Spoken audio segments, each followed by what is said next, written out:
मैं जय किशोर प्रसाद, PGT mathematics, केंद्रीय विद्यालय हजारीबाग। मैं आशा करता हूं कि आप सभी अच्छे होंगे।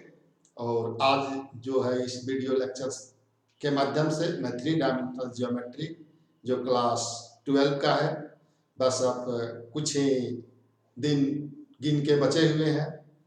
अब सीबीएसई ने डेट शीट जारी कर दिया है और आज हम जो है रिवीजन करेंगे 3 डायमेंशनल ज्योमेट्री, जो ये क्लास 12 का है और ये बहुत आसानी से इसका क्वेश्चंस जो है वो बन जाता है।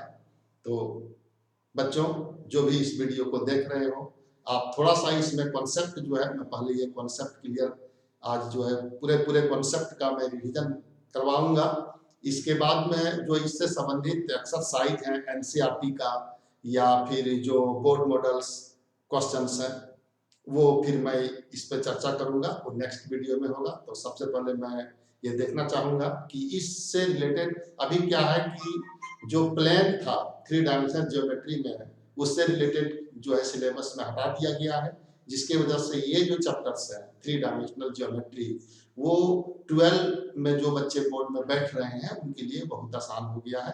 तो मैं आशा करूंगा कि इससे जो भी क्वेश्चंस है वो आप सभी बनाएंगे। तो आइए हमारे साथ जो है ये 3 डायमेंशनल ज्योमेट्री का हम रिवीजन करेंगे। बेसिक कॉन्सेप्ट फर्स्ट हम लोग रिवीजन करते हैं।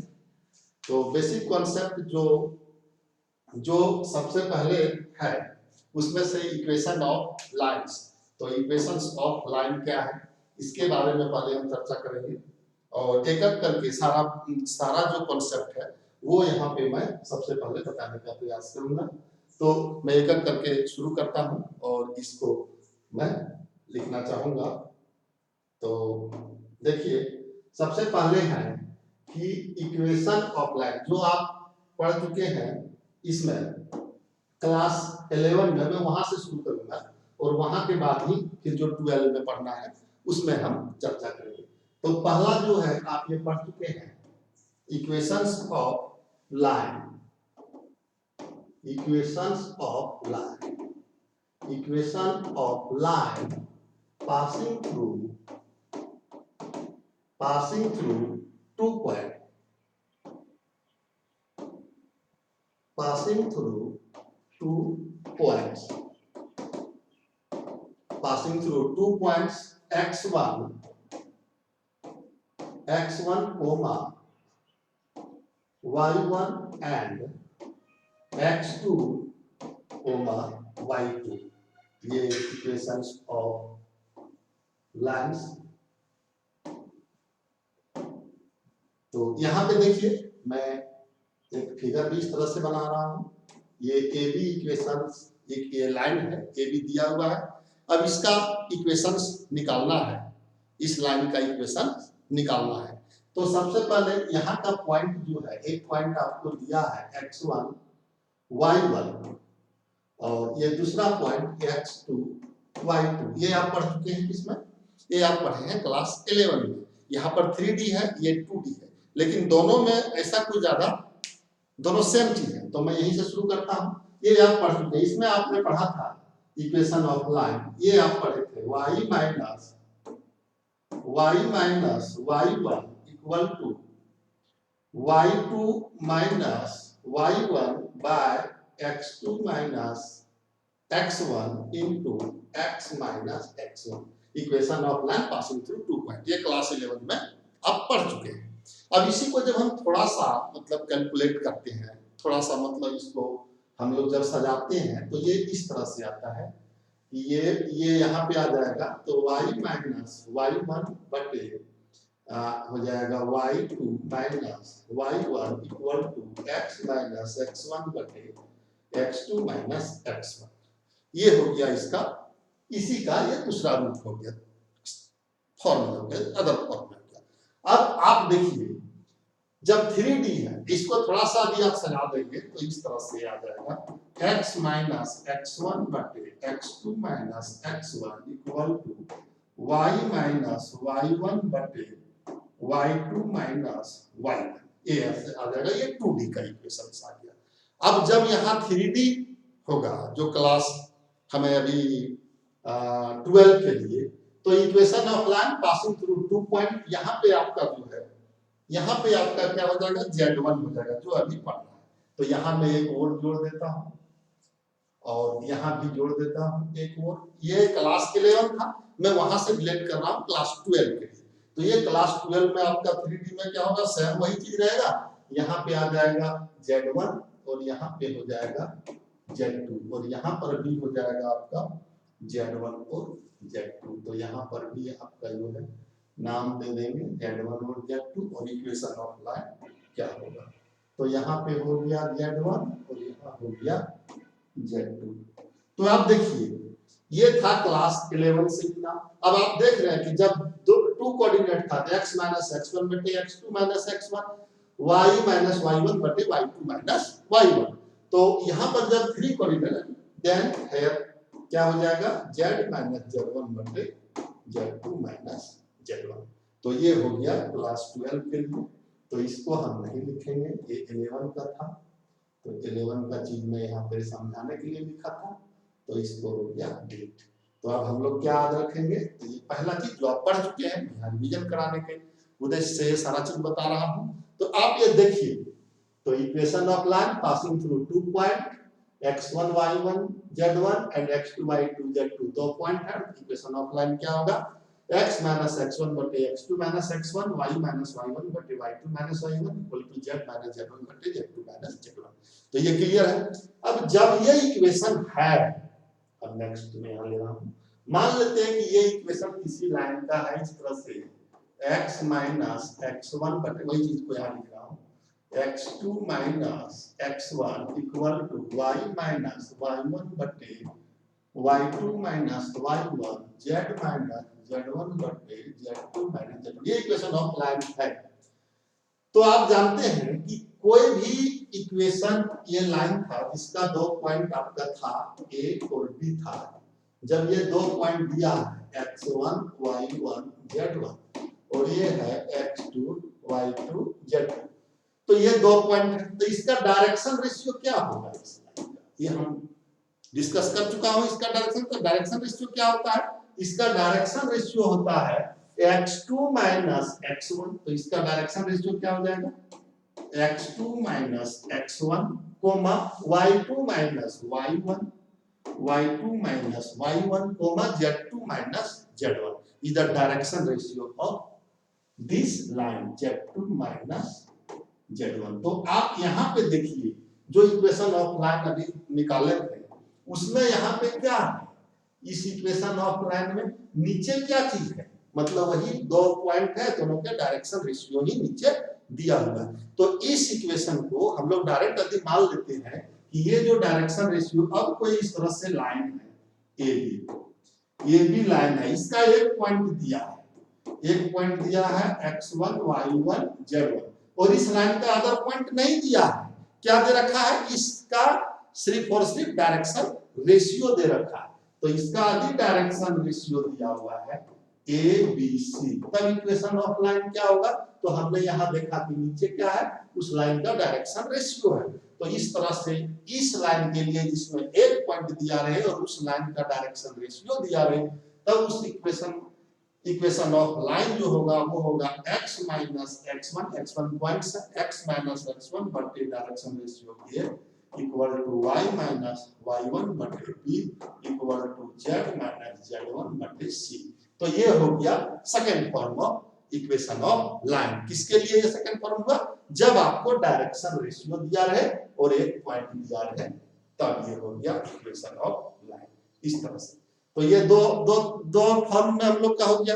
नेक्स्ट जो है अभी हम लोग उसको ये देखेंगे कि इक्वेशन ऑफ जो लाइन है वो फिर से हम लोग, तो ये क्या हो गया इक्वेशन ऑफ लाइन, ये जो सेकंड फॉर्म है ये क्या हो गया इक्वेशन ऑफ लाइन, इसमें लिख देंगे equation of line, equation of line passing through the point, passing through the point, कौन सा पॉइंट, एक तो point, passing through the point x1 y1 z1 and direction ratio of line a, b, सी। तब equation of line क्या होगा, जब किसी भी इक्वेशन का एक पॉइंट दिया रहे और उसका डायरेक्शन रेशियो दिया रहे, जैसे एक पॉइंट x1 y1 z1 दिया है और इसी लाइन का डायरेक्शन रेशियो ABC दिया है, तो हम लोग को क्या याद रखना है, तब इक्वेशन ऑफ लाइन जो होगा वो क्या होगा, x माइनस x1 बटे a equal to y minus y1 बटे b equal to z minus z1 बटे c। तो ये हो गया।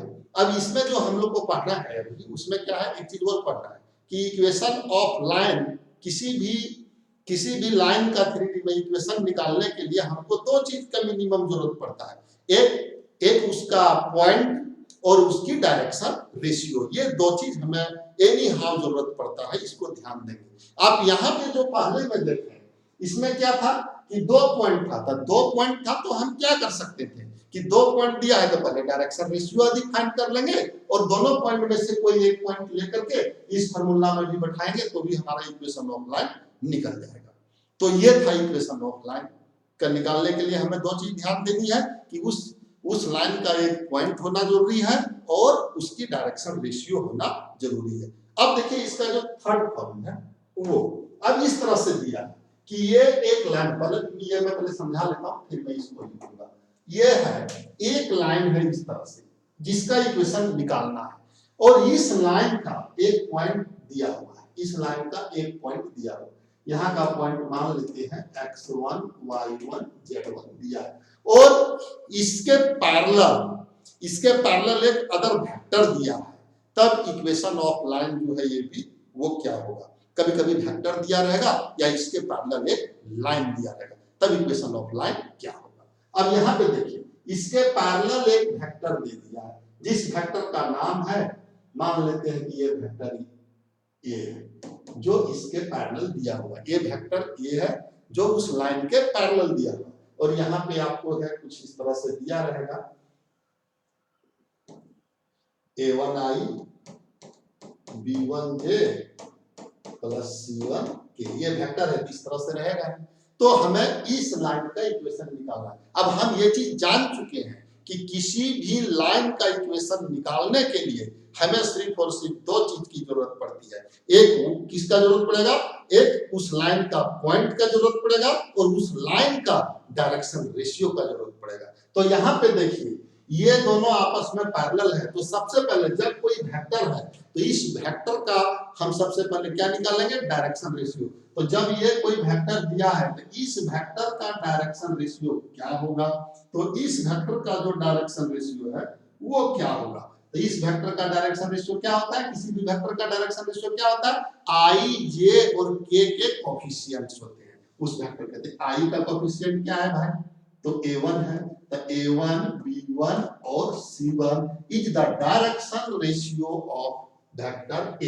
अब ये वेक्टर किस लाइन का पैरेलल है, AB के पैरेलल है। तो जब दो लाइन आपस में पैरेलल हो तो दोनों का डायरेक्शन रेशियो सेम होता है, या दो वेक्टर आपस में पैरेलल हो तो दोनों का डायरेक्शन रेशियो सेम होता है, या एक लाइन और एक वेक्टर पैरेलल हो तो जो वेक्टर का डायरेक्शन रेशियो होगा वही उस लाइन का डायरेक्शन रेशियो होगा।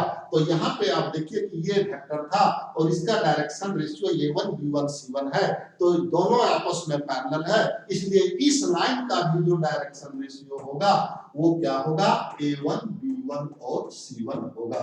तो इसका भी a1 b1 और c1 होगा क्या, डायरेक्शन रेशियो। अब आप वो फार्मूला लगा देंगे कि कौन सी फार्मूला, कि उस लाइन का एक पॉइंट दिया है और उसकी डायरेक्शन रेशियो दिया है, तब इसका जो इक्वेशन ऑफ लाइन होगा वो क्या होगा, तो x माइनस x1 बटे a1, चूंकि डायरेक्शन रेशियो a1 है।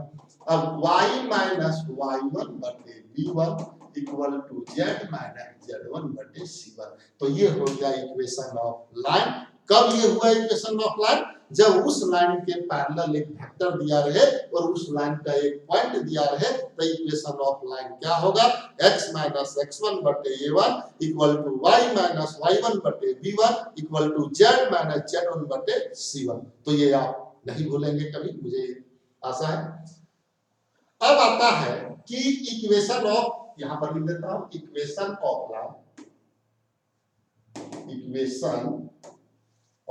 Line, equation of line passing through the point, passing through the point x1, y1, z1 and parallel to the line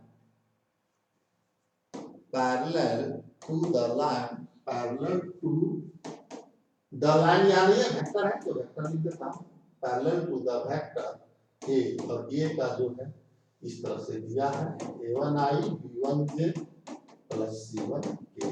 तो ये तीनों फॉर्म जो हम लोग को 12 में भी आता है वो तीनों टाइप से हम इसमें देख लिए कि equation of line passing through two point जिसका टॉप पॉइंट दिया रहे तब इक्वेशन ऑफ लाइन क्या होगा।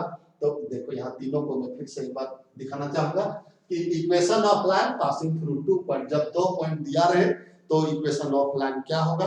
तो सबसे पहले इक्वेशन ऑफ लाइन इसमें क्या होगा कि x - x1 बटे डायरेक्शन रेशियो y - y1 बटे डायरेक्शन रेशियो z - z1 बटे डायरेक्शन रेशियो। क्योंकि 2 पॉइंट दिया है इसका डायरेक्शन रेशियो आप डायरेक्ट निकाल सकते हैं x2 - x1 y2 - y1 z2 - z1। ये था 3D का एकदम बेसिक कॉन्सेप्ट जो अभी तुरंत और सारा चीज मैं डिस्कस करूंगा जहां से क्वेश्चंस आता है। तो ये हो गया। अब नेक्स्ट क्या था कि एक पॉइंट दिया है और उसकी डायरेक्शन रेशियो दिया है, एक पॉइंट दिया है और उसकी डायरेक्शन रेशियो दिया है।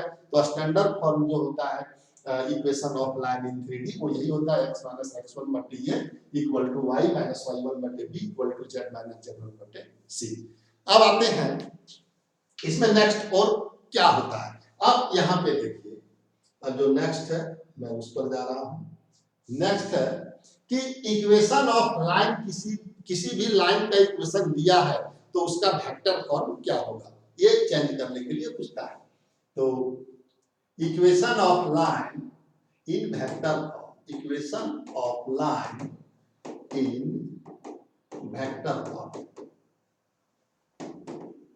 वो था कार्टेशियन फॉर्म में, अभी हम लोग वेक्टर फॉर्म में देखेंगे equation of line in vector form. तो ये इक्वेशन ऑफ लाइन दिया है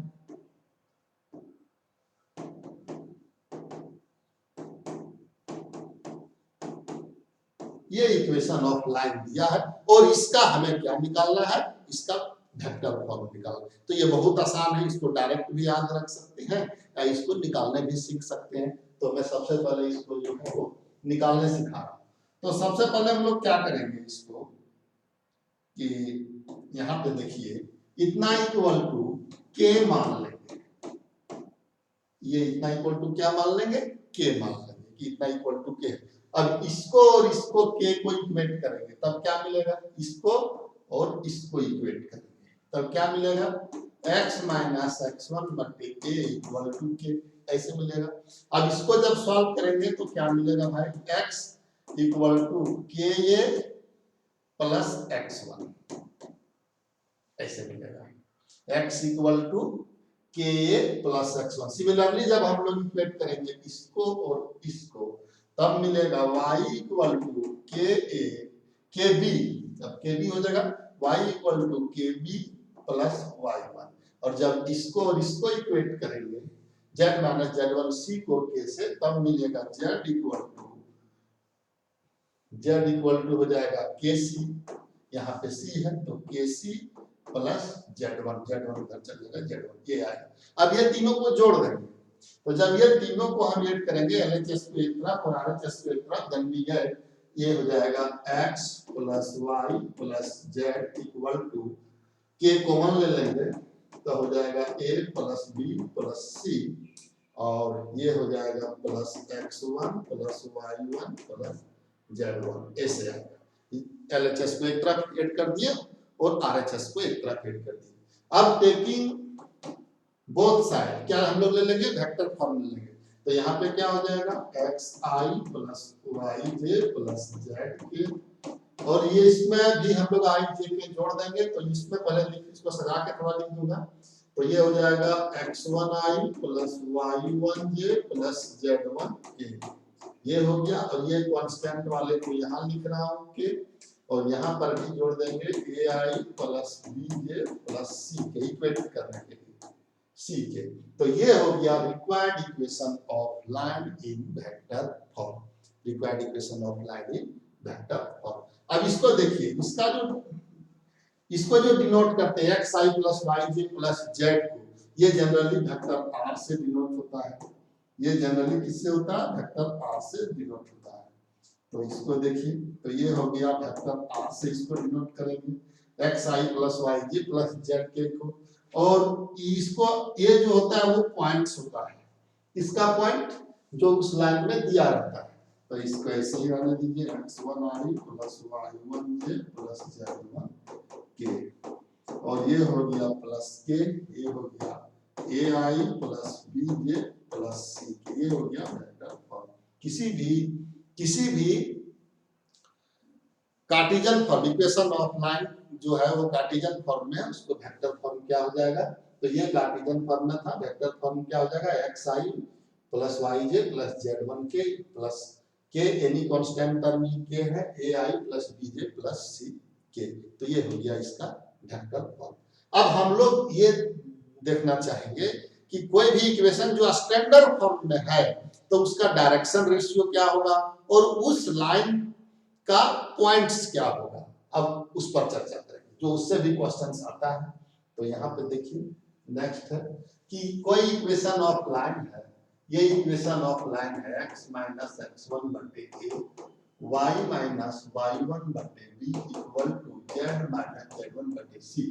तो इसका डायरेक्शन रेशियो क्या होगा और उस लाइन का, इस लाइन का डायरेक्शन रेशियो क्या होगा। तो अभी हम लोग जस्ट पढ़ चुके थे, पॉइंट क्या होता है, यहाँ जो दिया हुआ है x1 y1 z1, यहाँ माइनस में है फॉर्मूला में, लेकिन यहाँ जब इसका पॉइंट लेंगे हम लोग तो ये प्लस में हो जाएगा x1 y1 z1। तो ये उस लाइन का पॉइंट हो गया। और इसका डायरेक्शन रेशियो क्या होता है? तो डायरेक्शन रेशियो ये जब कार्टेशियन फॉर्म में लेंगे तो जो नीचे रहता है, जब यहाँ पर देख लीजिए x y और z है, यहाँ माइनस है, x y और z देखिए कि यदि है तो यह स्टैंडर्ड फॉर्म में है, और जो डायरेक्शन रेशियो होगा वो डायरेक्ट नीचे वाला होगा, a, b, c होगा। अब कभी-कभी इससे एक क्वेश्चन पूछता है कि find the direction ratio of line, लेकिन लाइन जो स्टैंडर्ड फॉर्म में नहीं होगा। जैसे ये फॉर एग्जांपल, अभी एक एग्जांपल में बता रहा हूं, इसका एग्जांपल जो बहुत बार पूछ चुका है कि find direction ratio of line, इस तरह से दिया है x माइनस 5 बटे 2 इक्वल टू 2 माइनस 4y बटे 8 equal to 2 minus 3 minus 6z बटे 9। इसका डायरेक्शन रेशियो निकालना है। तो आप देखिए यह स्टैंडर्ड फॉर्म में नहीं है, और बच्चे क्या करते हैं, इसमें से नीचे वाला जो चीज है उसको लिख देता है, डायरेक्शन रेशियो क्या हो जाएगा 2, 8 और 9 जो है इस लाइन का डायरेक्शन रेशियो हो जाएगा। तो ये नहीं होगा डायरेक्शन रेशियो, क्यों? क्योंकि ये स्टैंडर्ड फॉर्म में पहले लाएंगे इसको, और फिर जो नीचे होगा वो इसका डायरेक्शन रेशियो होगा। तो इसका स्टैंडर्ड फॉर्म देखिए बहुत आसान तरीके से इसको आ जाएगा एक ही स्टेप्स में।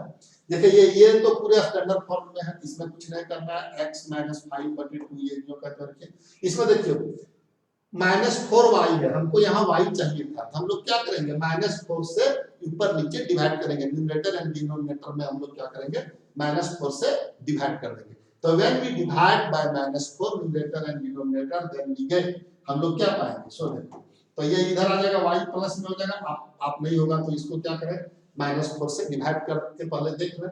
तो -4 से जब डिवाइड करेंगे तो ये प्लस में हो जाएगा, ये माइनस में हो जाएगा, तो यहाँ पे हो जाएगा y माइनस 2 बटे -4, तो ये प्लस में तो 1 बटे हो जाएगा कितना, 2 हो जाएगा, बटे 8 बटे 4 माने यहाँ हो जाएगा 2, माने -4 से ऊपर नीचे डिवाइड किए तो हमको इस तरह से मिलेगा।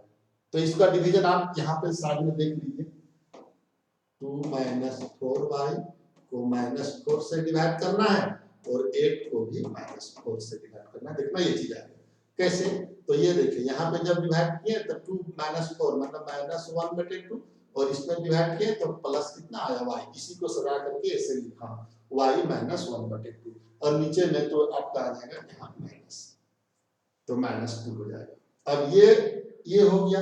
अब इसी तरह से इसमें देखिए, इसमें -6 से आप डिवाइड करेंगे, तो -6 से जैसे डिवाइड करेंगे तो ये हो जाएगा z, और यहाँ पर हो जाएगा -1/2 और यहाँ पे हो जाएगा -9/6। -9/6 मतलब 3/2, तो ये -9/6, तो इतना। अब ये स्टैंडर्ड फॉर्म में आ गया, तब इसका जो है डायरेक्शन रेशियो वो क्या होगा जो नीचे दिया, तो direction ratio of this line will be होगा 2 -2 और -3/2, ये आंसर होगा। इससे बहुत बार क्वेश्चन पूछता है, इससे रिलेटेड क्वेश्चन पूछता है। इसमें जनरली क्वेश्चन क्या पूछेगा कि जब दो लाइंस हैं तो दोनों लाइन परपेंडिकुलर है या पैरेलल है, तब यहाँ पर एक कोई कांस्टेंट टर्म दे देगा, उसका भी मैं जब एग्जांपल कराऊंगा तो बताऊंगा। तो ये चीज हो गया कि कोई इक्वेशन है वो कार्टेशियन फॉर्म में है तो उसका वेक्टर फॉर्म क्या होगा, और उसको स्टैंडर्ड फॉर्म में निकालने के बाद उसके जो नीचे दिया रहता है वो हमारा हो गया डायरेक्शन रेशियो। तो अब नेक्स्ट देखिए, अब equation of line angle between two line, फिर वो नेक्स्ट हम चर्चा करते हैं। इसके बाद हम चर्चा कर रहे हैं angle between two line, angle between two lines, angle between two lines. दो लाइन है, दोनों के बीच का एंगल निकालना, जैसे एक लाइन ये है, एक लाइन ये दोनों के बीच का एंगल निकाल, मान लेते हैं कि ये भी है, ये है CD। अब इसके बीच एंगल मान लेते हैं ये थीटा निकालना है, तो कैसे निकालेंगे? अब दोनों का इक्वेशन दिया रहेगा, दोनों लाइन का इक्वेशन जो है वो दिया रहेगा, इस लाइन का इक्वेशन और इस लाइन का इक्वेशन दिया रहेगा, तो कार्टेशियन फॉर्म में दिया रहेगा या वेक्टर फॉर्म में। अधिक कार्टेशियन में है तो वेक्टर में आप चेंज कर सकते हैं, अधिक वेक्टर में है तो कार्टेशियन में आप चेंज कर सकते हैं, ये आपके ऊपर डिपेंड है। तो हम लोग को दोनों लाइन का डायरेक्शन रेशियो से मतलब है, बाकी की कोई जरूरत हमें नहीं है। अब इसका एंगल निकालने से पहले हम थोड़ा सा वेक्टर में जो एंगल होता है उसके बारे में चर्चा करूंगा, इसके बाद में यहाँ पे आऊंगा। जैसे देखिए दो वेक्टर्स होता था इस तरह से, ये वेक्टर A और ये वेक्टर B, तब एंगल क्या होता था थीटा, उसके बारे में चर्चा करेंगे। तो इसमें आप देखिए यदि ये वेक्टर इस तरह से होता था A1I plus B1J plus C1K, ये वेक्टर है, और यहाँ vector B equal to A2I plus B2J plus C2K। आप समझ रहे हो कि सर ये क्यों बता रहे हैं? तो ये इसलिए मैं लिख रहा हूं क्योंकि आप ये चीज पढ़ चुके हैं, ये चीज पढ़े हैं, एंगल बिटवीन टू वेक्टर्स और एंगल बिटवीन टू लाइन, दोनों सेम चीज है, खाली उसको थोड़ा सा समझना है। अब ये देखिए, अब ये दो वेक्टर था और इसके बीच एंगल, आप ये वाला फॉर्मूला लिखते थे cos थीटा, आज कीजिए cos थीटा इक्वल टू क्या होता था, vector A dot vector B बटे magnitude of vector A and magnitude of vector B।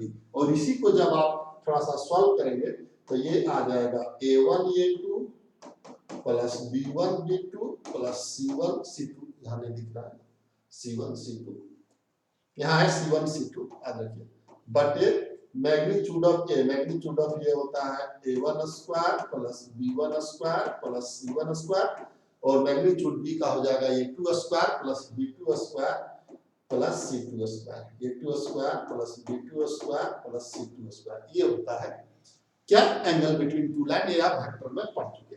अब जब दो वेक्टर था तो इस वेक्टर का डायरेक्शन रेशियो क्या था, A1 B1 और C1, और इस वेक्टर का डायरेक्शन रेशियो क्या था, A2 B2 C2, ये दोनों का डायरेक्शन रेशियो है।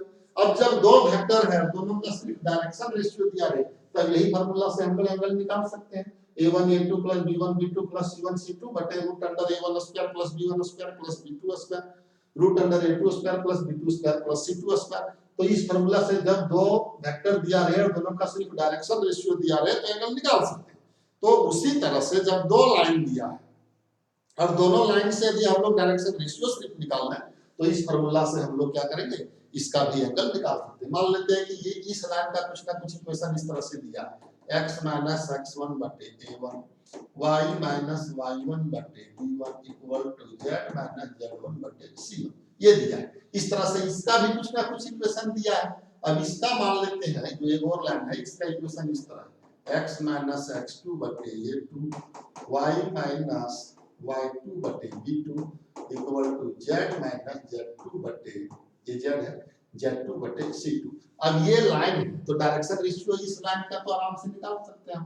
तो डायरेक्शन रेशियो नीचे वाला, चूंकि स्टैंडर्ड फॉर्म में है अभी, तो नीचे वाला क्या होगा, A1 B1 और C1, इसका डायरेक्शन रेशियो हो गया इस लाइन का। और उस लाइन का जब इक्वेशन ये है तो इसका भी डायरेक्शन रेशियो आप निकाल सकते हैं। नीचे वाला क्या है, A2 B2 और C2 दोनों का डायरेक्शन रेशियो निकल गया। और जब दोनों डायरेक्शन रेशियो निकल गया, चाहे वो वेक्टर हो चाहे वो लाइन हो, तो उसका फार्मूला क्या हो जाएगा, तो इसमें डायरेक्ट हो जाएगा cos theta equal to A1 A2 B1 B2 C1 C2। तो ये हो गया A1 A2 plus B1 B2 plus C1 C2 बटे, ये आप पढ़ चुके हैं। फिर क्या हो जाएगा A1 square plus B1 square plus C1 square into root under A2 square plus B2 square plus C2 square. क्यों हुआ, क्योंकि वेक्टर में इस तरह से आप पढ़ चुके हैं कि जब दो वेक्टर्स है दोनों का डायरेक्शन रेशियो दिया है तो उसके एंगल क्या होगा। यहाँ दो लाइन है, दोनों का डायरेक्शन रेशियो दिया है तो एंगल क्या याद रखेंगे, cos theta equal to A1 A2 plus B1 B2 plus C1 C2 बटे root under A1 square plus B1 square plus C1 square. अब आप याद रखिए कि जब दोनों लाइन, यहाँ पर दो केस आएगा कि both lines are perpendicular and parallel. तो जब दोनों लाइन परपेंडिकुलर होगा तब यह क्या होगा, तो जब परपेंडिकुलर होगा तो यहाँ थीटा इक्वल टू क्या होगा, और जब पैरेलल होगा तब क्या होगा, तो परपेंडिकुलर है तो obviously theta equal to 90 degree होगा। तो तब ये केस क्या बनेगा, और जब पैरेलल है वो केस क्या बनेगा। तो अब देखिए नेक्स्ट स्टेप में उसको मैं बताता हूं, चाहे इधर ही बता देता हूं, इसको डिलीट कर देना।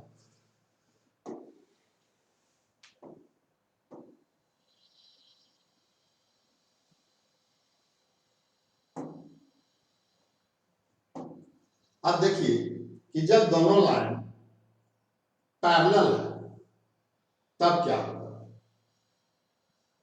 दोनों लाइन पैरेलल है तो सबसे पहले केस वन में कि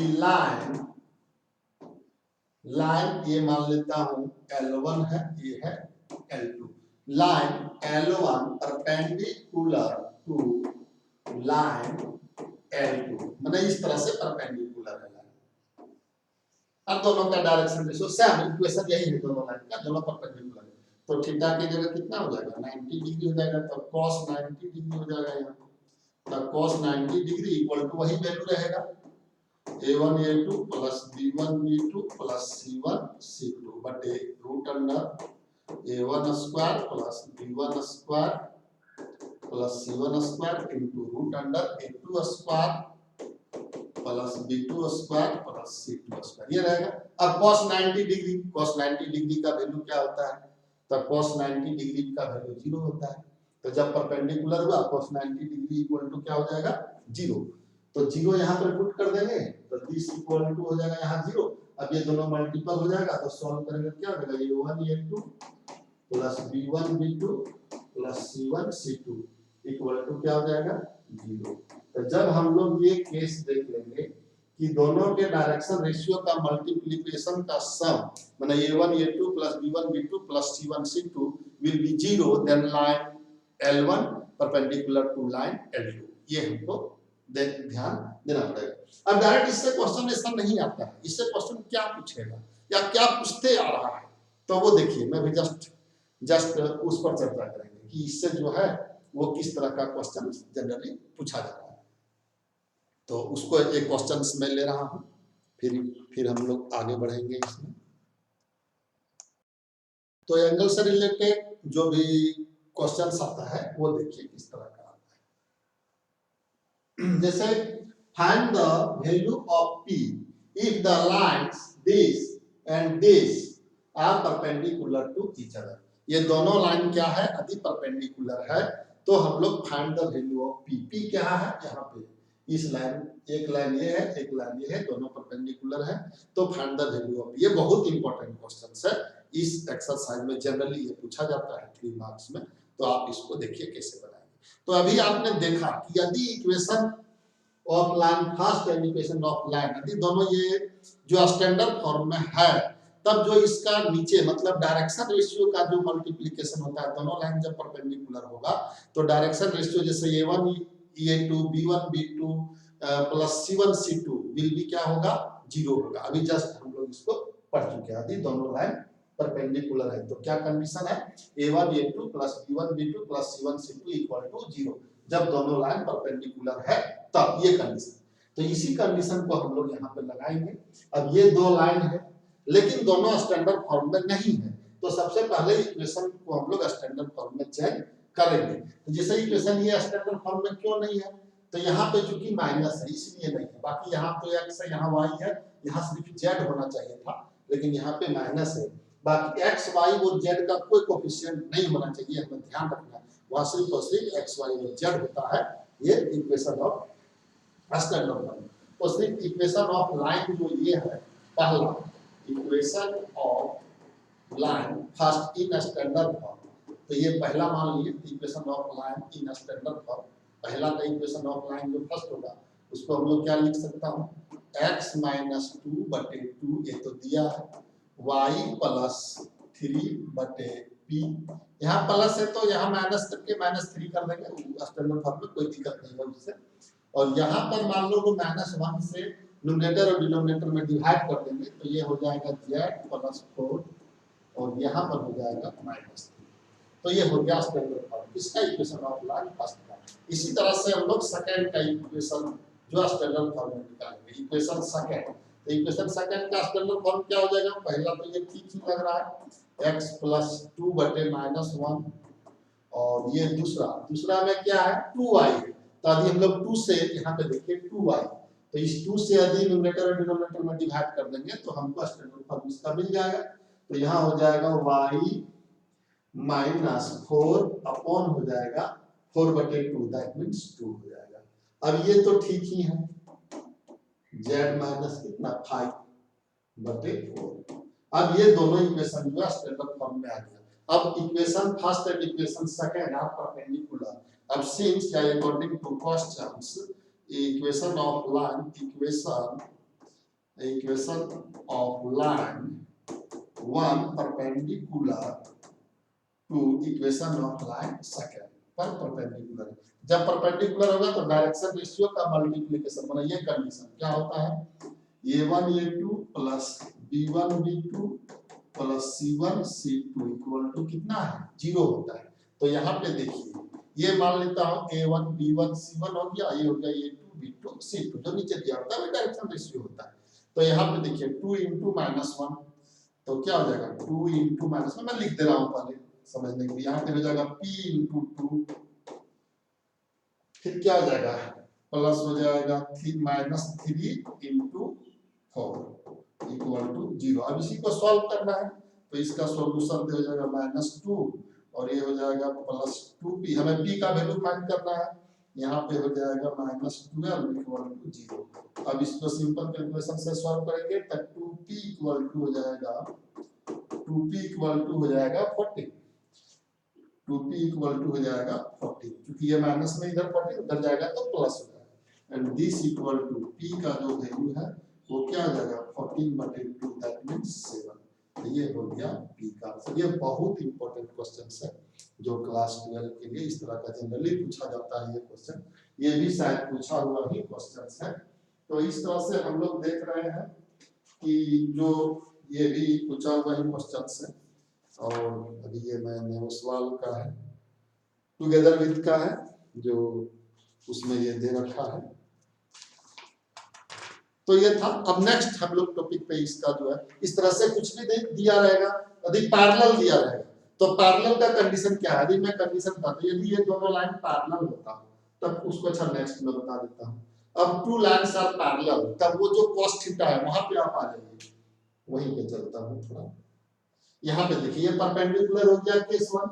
अब इसमें केस 2 क्या आएगा, केस 2 क्या होगा वो देखिए। केस 2 में क्या होगा कि line L1 parallel to L2, ये दूसरा केस आएगा। तब थीटा इक्वल टू कितना ले लेंगे 0 डिग्री ले लेंगे, तो थीटा इक्वल टू कितना हो जाएगा 0 हो जाएगा। और इस केस में क्या होगा तो cos 0 डिग्री इक्वल टू क्या हो जाएगा 1। तो यहाँ पे हम लोग क्या करेंगे, इस जब पैरेलल का केस जब होता है वो इस तरह से ले लेंगे हम इसको। अभी हम जब दोनों पैरेलल है तो दोनों का डायरेक्शन रेशियो का जो डायरेक्शन रेशियो है वो इक्वल होता है। पैरेलल का केस दोनों लाइन का डायरेक्शन रेशियो वो हम उससे हम लोग इसको रिलेट करेंगे।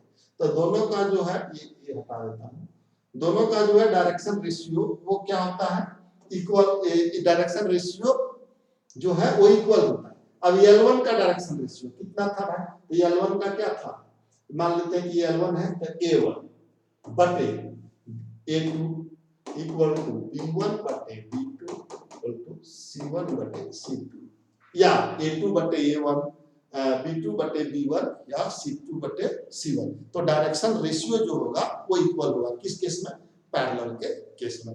तो पैरेलल में भी इस तरह का क्वेश्चन पूछेगा तो हम लोग पहले स्टैंडर्ड फॉर्म में ले लेंगे और फिर इस तरह ये फॉर्मूला लगाएंगे A1 बटे A2 इक्वल टू B1 बटे B2 इक्वल टू C1 बटे C2। ये पैरेलल का केस है और ये परपेंडिकुलर का केस है। ये दोनों में से कोई एक जनरली पूछता है पैरेलल और परपेंडिकुलर दोनों के केस में।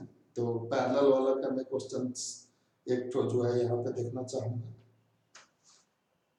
तो पैरेलल का भी मैं एक क्वेश्चंस अभी जो है सो इसको ये कर लेता हूँ।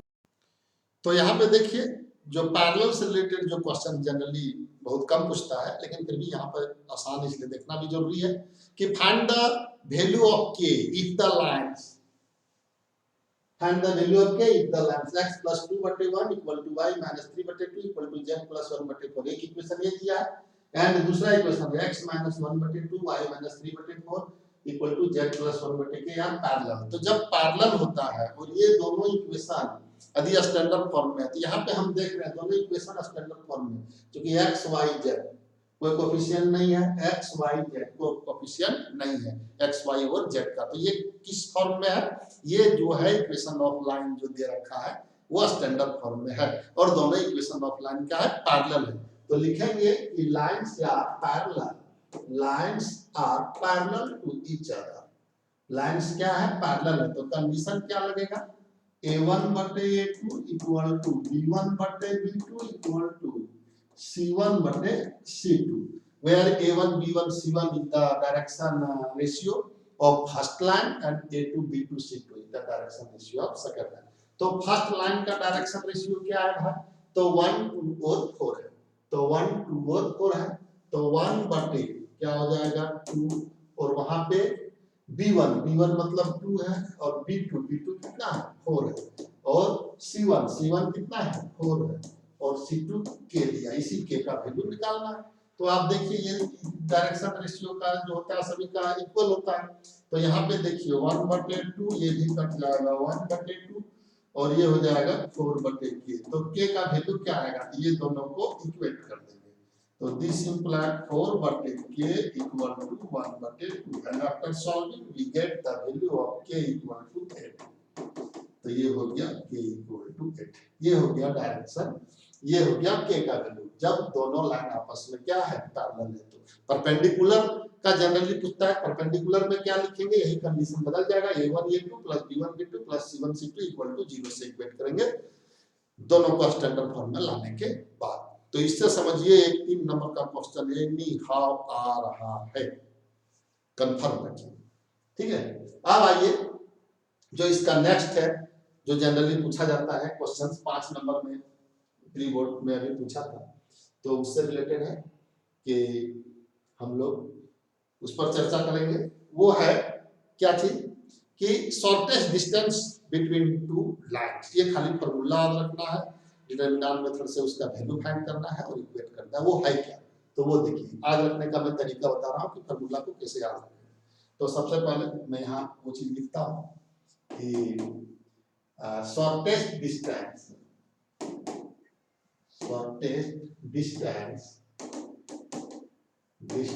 Between two askew lines। अब askew lines क्या होता है ये मैं बता चुका हूं, लेकिन फिर भी समझिए कि askew lines क्या होता है। askew lines क्या होता है, स्पेस में आकाश का 2 लाइन और उसके बीच का शॉर्टेज। मान ले कि एक लाइन जो है वो इस तरह से ये है और एक दूसरा लाइन इस तरह से जा रहा है स्पेस में, एक लाइन है और एक लाइन ये इस तरह से जा रहा है। तो ये जो डिस्टेंस हुआ दोनों लाइन के बीच में उसे ही कहते हैं shortest distance between to askew lines. ये डिस्टेंस, ये वाली डिस्टेंस को क्या कहेंगे, shortest distance between to askew lines. जैसे देखिए एक लाइन ये है एक लाइन ये और एक लाइन ये ऐसे जा रहा है स्पेस में, तो यहाँ जो डिस्टेंस होगा that is called shortest distance between to skew line, जब स्पेस में जाएगा तब। तो यहाँ पे मान लेते हैं कि ये लाइन है और ये अदर लाइन। अब ये डिस्टेंस निकालना है, ये स्पेस में, क्योंकि यदि 2D में होता तो आगे जाकर के कहीं ना कहीं मिल जाएगा, शॉर्टेस्ट डिस्टेंस 0 होगा, लेकिन स्पेस में ये ऐसा कभी नहीं मिलेगा, ये इससे चला गया, ये इससे चला गया, कहीं नहीं मिलेगा, ये इससे चला गया, इससे चला गया, लेकिन ये शॉर्टेस्ट डिस्टेंस हम लोग को निकालना है। तो ये D है और दोनों का इक्वेशन दिया जाएगा, ये वेक्टर फॉर्म में भी दिया जा सकता है या कार्टेशियन फॉर्म में भी देगा, तो कोई दिक्कत नहीं। यदि वेक्टर फॉर्म में दिया है तो ज्यादा आसान होता है याद करना, हम लोग कार्टेशियन फॉर्म से वेक्टर फॉर्म में चेंज कर लेंगे, फिर डिस्टेंस निकाल देंगे शॉर्टेस्ट डिस्टेंस। तो देखिए वेक्टर फॉर्म में मान लेते हैं कि इस तरह से इक्वेशन दिया है, vector r equal to a1 plus mu b1, ये वेक्टर फॉर्म में है इक्वेशन ऑफ लाइन। और दूसरा दिया है vector r equal to a2 plus lambda b2, ये दोनों दिया हुआ है। तब इसका जो है डिस्टेंस d जो होगा शॉर्टेस्ट डिस्टेंस, वो ये फार्मूला आपको याद रखना पड़ेगा। यहां से शुरू करेंगे v1 क्रॉस v2, ये कांस्टेंट टर्म है म्यू और लैम्डा, तो यहां पर याद रखिएगा v1 क्रॉस v2 और फिर यहां डॉट प्रोडक्ट होगा a2 minus a1, a2 minus a1, ये आपको याद रखना पड़ेगा। बट v1 क्रॉस, यहां v1 है, v1 क्रॉस v2 का मोड, ये मोड है, ये होता है इसका डिस्टेंस। तो आप कैसे याद रखेंगे, जब दोनों वेक्टर फॉर्म में दिया है तो आपको याद रखना पड़ेगा v1 cross v2 dot a2 minus a1 बटे mode of v1 cross v2।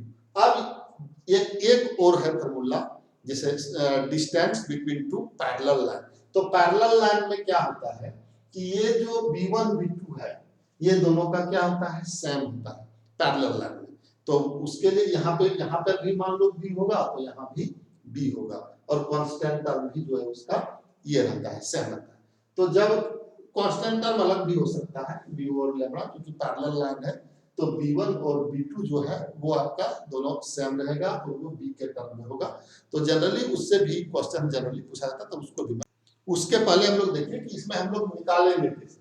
तो सबसे पहले देखिए b1 और b2 दिया रहेगा, तो b1 क्रॉस b2 आप सबसे पहले निकाल लेंगे। तो b1 क्रॉस b2 कैसे निकालेंगे, तो b1 क्रॉस b2 ये डिटरमिनेंट मेथड से इस तरह से निकालेंगे, जो आप निकालने सीख चुके हैं। मतलब डिवीजन का था, यहाँ i j और k लिखेंगे, फिर b1 का कोएफिशिएंट जो भी यहाँ पे b1 वेक्टर दिया रहेगा उसका कोएफिशिएंट यहाँ हो जाएगा, और b2 का कोएफिशिएंट यहाँ आएगा। डिटरमिनेंट मेथड से इसको सॉल्व कर लेंगे तो उसी का मोड निकाल देंगे, तो इसका वैल्यू नीचे वाला आ जाएगा, और b1 क्रॉस b2 यहाँ लिख लेंगे। फिर a2 माइनस a1, मतलब a2 में से a1 को सब्ट्रैक्ट कर देंगे, i वाले को i वाले के साथ, j वाले के साथ, k वाले के साथ, और फिर a2 माइनस a1 का डॉट प्रोडक्ट ले लेंगे।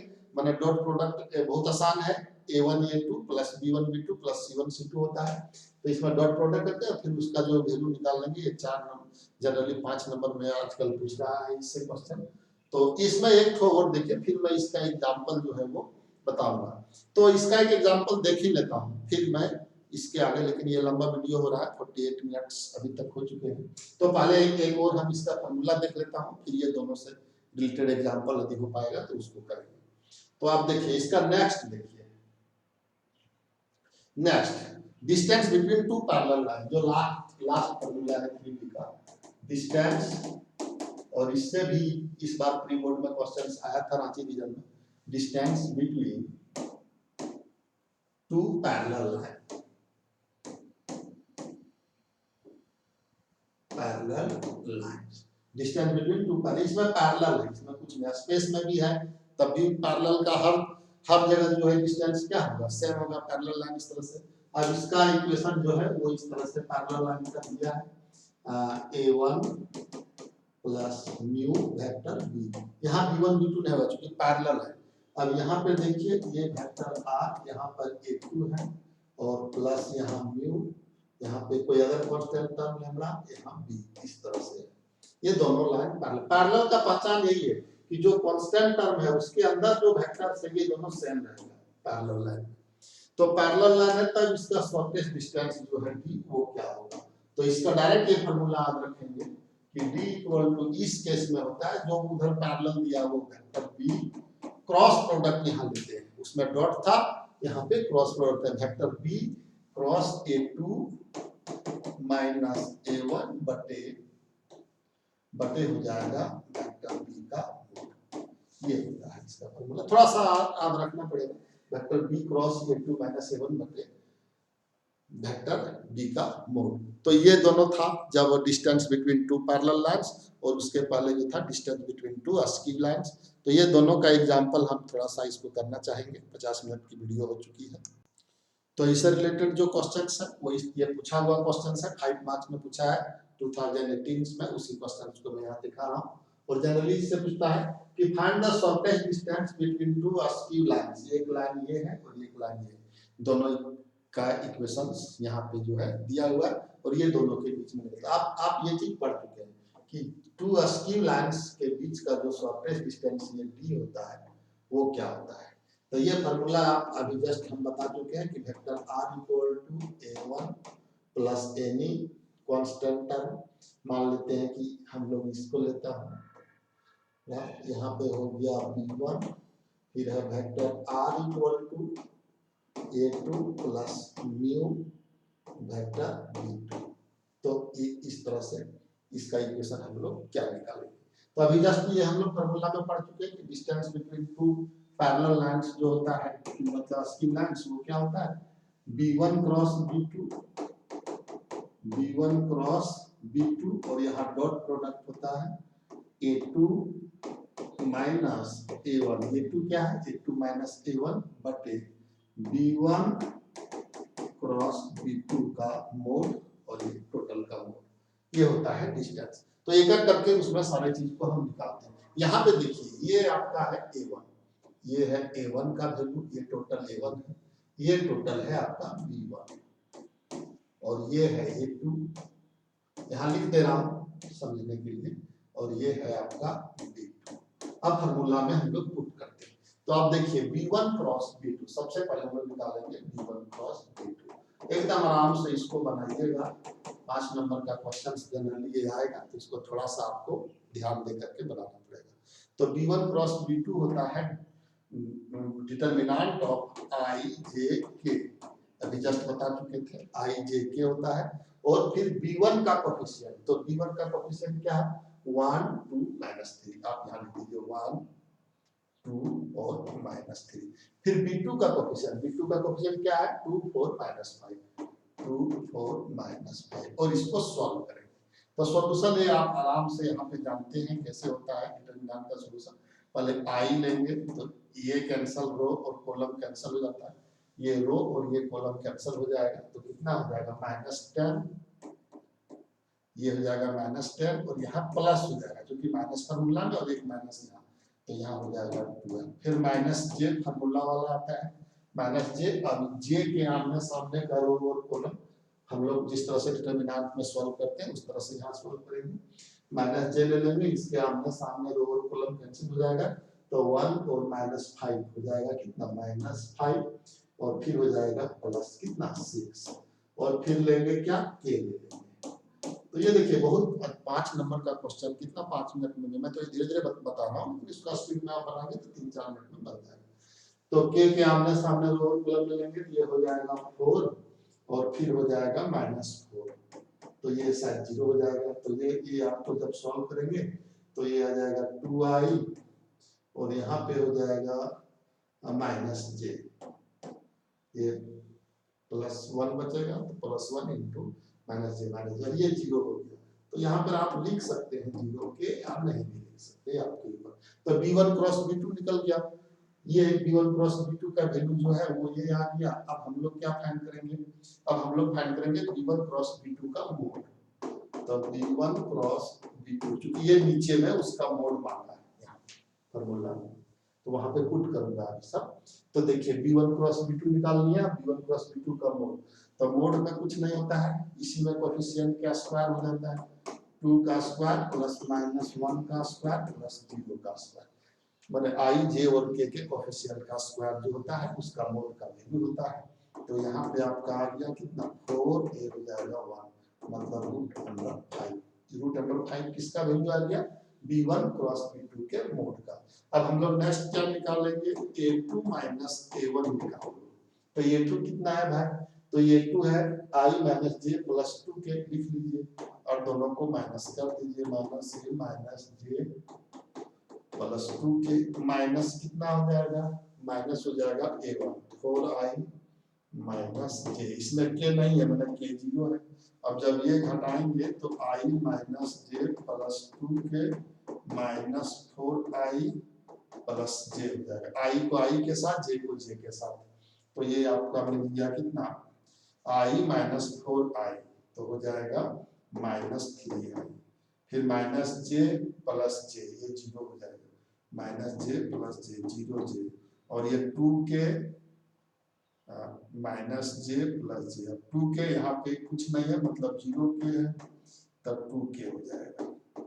तो ये आ गया A2 माइनस A1 का value, vector A2 minus A1 का वैल्यू इतना आ गया। अब सबको पुट करेंगे, तो पुट करेंगे तो D देखिए क्या हो जाएगा, तो यहाँ पुट करेंगे तो B1 क्रॉस B2, तो B1 क्रॉस B2 कितना आया, वो यहाँ लिखिए 2I minus J plus 0K। अब यहाँ डॉट प्रोडक्ट दे दिए, A2 minus A1, A2 minus A1 कितना आया, minus 3I plus 0J plus 2K, ये आ गया बटे mode of B1 cross B2, ये √5 आया, mode of B1 cross B2 √5, और इसका मोड, तो मोड निकाल देंगे तो यहाँ पे देखिए ये डॉट प्रोडक्ट है, तो -3 इंटू 2 तो -6 हो जाएगा, और ये हो जाएगा 0 और ये हो जाएगा 0 बटे √5 का मोड। तो मोड ले लेंगे तो ये माइनस को क्या कर देगा, प्लस कर देगा, तो कितना हो जाएगा 6 बटे √5 स्क्वायर यूनिट, ये हो गया आंसर। तो इस तरह से अभी हमने देखा कि इस तरह से जो क्वेश्चन आता है 5 नंबर में वो कितना आसान है। तो आज यहीं पे हम लोग इसको, अब जब पैरेलल होगा तो पैरेलल में कुछ नहीं करना है, पैरेलल का जो फार्मूला है वो उसमें ये है, इसी तरह से उसको सॉल्व करेंगे। पहले B, तो B यहाँ पे दिया रहेगा और क्रॉस A2 माइनस A1 पहले निकाल लेंगे, फिर B cross A2 minus A1 determinant method से निकालेंगे, और ये मोड निकालेंगे तो 6 सारा का वैल्यू यहाँ पुट कर देंगे। तो अभी जो है वो हम लोगों ने किसको पढ़ा, अभी हम लोगों ने जस्ट जो है पूरा रिवीजन कर लिया किसका, तो 3 डायमेंशनल ज्योमेट्री। तो 3 डायमेंशनल ज्योमेट्री जो है वो अभी हम लोगों ने पूरा जो है वो रिवीजन किया। ये क्लास 12 का था, इसमें हम लोग जो है एक्सरसाइज भी इसका एक वीडियो बनाऊंगा समय मिलने पर।